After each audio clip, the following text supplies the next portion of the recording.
ഹരി ഓം. എല്ലാവർക്കും വിനീതമായ പ്രണാമം. ശ്രീമദ് ഭാഗവത പഠന ക്ലാസ്സിലേക്ക് ഏവർക്കും സ്വാഗതം. കഴിഞ്ഞ ക്ലാസ്സിൽ നമ്മൾ ശ്രീമദ് ഭാഗവത മഹാത്മ്യത്തിലെ 1-ാം അധ്യായത്തിലെ ഒരു ശ്ലോകം മാത്രമാണ് കണ്ടത്. എന്താണ് കഴിഞ്ഞ ക്ലാസ്സിൽ നാം കേട്ടതെന്ന് ഓർമ്മയുണ്ടോ? ഒന്നുകൂടി ഓർമ്മിച്ചു നോക്കൂ. എന്നാലല്ലേ നമുക്കൊരു കണ്ടിന്യൂവേഷൻ കിട്ടുകയുള്ളൂ. വ്യാസമഹർഷിയുടെ പുത്രനായ ശ്രീശുക ബ്രഹ്മർഷി ജനിച്ച നിമിഷം തന്നെ അച്ഛനിലും അമ്മയിലും ഒരു ബന്ധനമെന്ന മായയുടെ ഒരംശം പോലുമില്ലാതെ സ്വതന്ത്രനായി ഇറങ്ങുന്ന ലോക നന്മയ്ക്കു വേണ്ടി പ്രവർത്തിക്കുവാൻ ഉത്സാഹത്തോടുകൂടി ഇറങ്ങിപ്പോകുന്ന ശ്രീശുക ബ്രഹ്മർഷിയെയാണ് നമ്മൾ 1-ാമത്തെ ശ്ലോകത്തിൽ കണ്ടത്. ഈ ശുഗമഹർഷിയെ നമിക്കുന്ന ശ്ലോകമാണ് 1-ാമത്തെ ശ്ലോകം. ഇനി അടുത്ത ശ്ലോകത്തിലേക്ക് പ്രവേശിക്കാം. നൈമിഷേ സൂതമാസീനമഭിവാദ്യ മഹാമതിം കഥാമൃതരസാസ്വാദ്യ കുശലശൗനകോബ്രവീത്.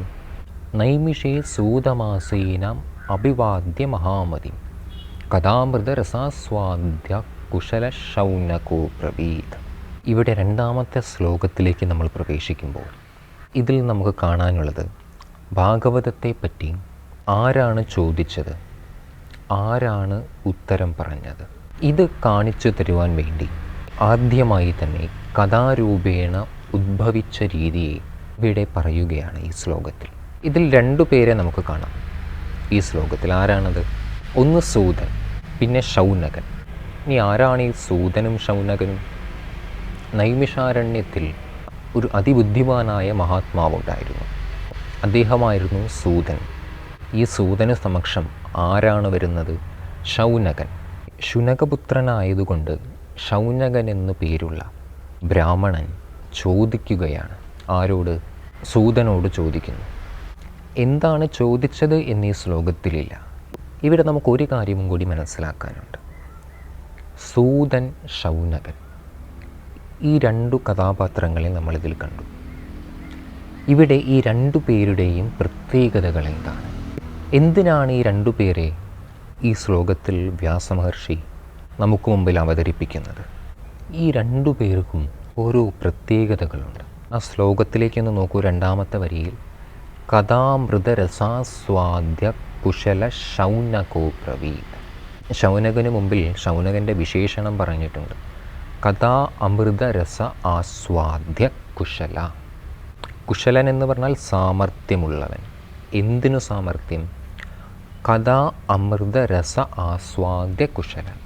കഥകളിൽ നിന്നും ലഭിക്കുന്നതായ മധുരമാകുന്ന അമൃതത്തെ ആസ്വദിക്കുവാൻ കഴിയുന്നവൻ ആരാണോ അവരാണ് ശൗനകൻ.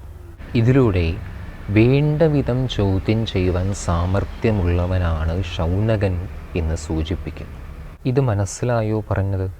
ചോദിക്കാൻ കാരണം ശ്രദ്ധിക്കൂ. നമ്മളൊരു കഥ കേൾക്കുന്നു.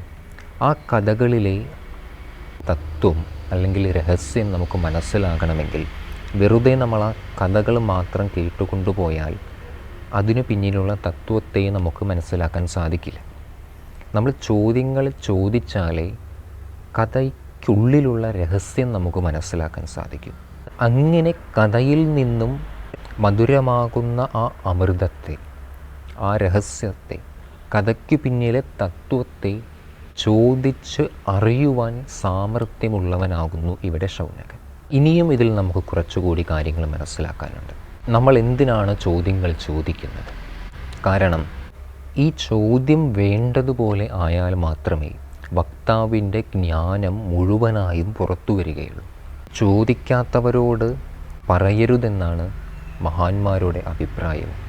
ചോദ്യത്തിൽ നിന്നും കേൾക്കാൻ ഒരുങ്ങിയിരിക്കുന്ന ആ വ്യക്തിയുടെ അധികാരവിശേഷം നമുക്ക് മനസ്സിലാക്കാൻ കഴിയും. അതിനനുസരിച്ച് മാത്രമേ വക്താവ് മറുപടിയും പറയുകയുള്ളൂ. അങ്ങനെ ഇവരുടെ 2 പേരുടെയും പ്രത്യേകതകൾ ഇതാണ്. ശൗനകൻ ഇവിടെ ചോദ്യങ്ങൾ ചോദിക്കുവാൻ സമർത്ഥനാണ്. സൂതനാണെങ്കിലോ വ്യക്തമായി ആ ചോദ്യത്തിനനുസൃതമായ മറുപടി നൽകുവാനും സമർത്ഥനാണ്.